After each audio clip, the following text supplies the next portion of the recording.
Think about your walk to school after a heavy downpour. To keep your uniform clean, you often have to leap over large puddles on a muddy road. Jumping is a natural human movement.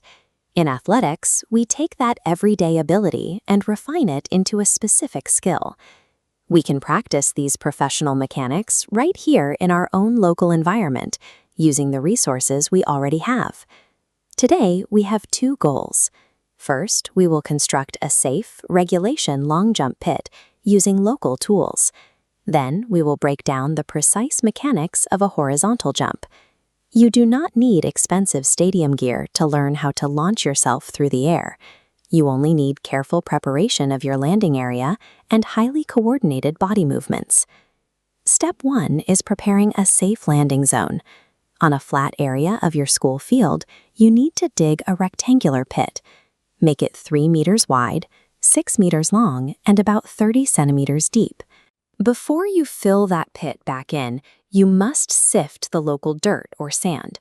Remove every single rock, root, and piece of glass so the landing material is entirely free of sharp objects. Next, dig a small trench a few meters before the pit to install your takeoff board. Use a flat wooden plank and bury it flush with the ground. It must sit perfectly level to prevent anyone from tripping. Finally, take a rake and smooth the sand out until it is completely flat. This creates a predictable surface for your ankles and knees upon impact. Proper preparation of your facilities is the absolute first step in sports safety. When you know the landing area is soft and clear, you remove the fear of injury and can safely commit to a full power jump. Now, let us look at the first phase of the jump, the approach. Many beginners make the mistake of running at a maximum out-of-control sprint right from their very first step. Instead, the approach requires gradual acceleration. You want to build your speed rhythmically, reaching your maximum controlled velocity exactly as you reach the takeoff board. This brings us to the takeoff phase. The rule here is strict. You must launch into the air by pushing off the board with a single foot.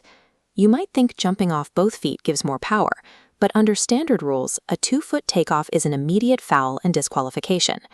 In horizontal jumping, transferring your forward speed into upward lift legally relies on precise footwork and timing, rather than raw, uncontrolled power.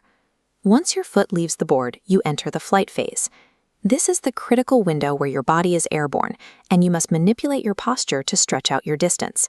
For beginners, the safest and most effective method to maintain balance in the air is called the sail technique. To execute this, immediately bring both of your knees high up toward your chest and sweep your arms forward. A helpful memory hook is to imagine freezing your body mid-air so you look exactly like a sailor sitting upright in a small boat. Holding this compact center of gravity during your flight prevents dangerous mid-air tumbling. It also ensures your feet are positioned as far forward as possible right before gravity pulls you down. As you approach the sand, you enter the landing phase. Here, you will extend your legs fully forward just a split second before hitting the ground. Pay close attention to your joints here. You must never land with your knees locked straight.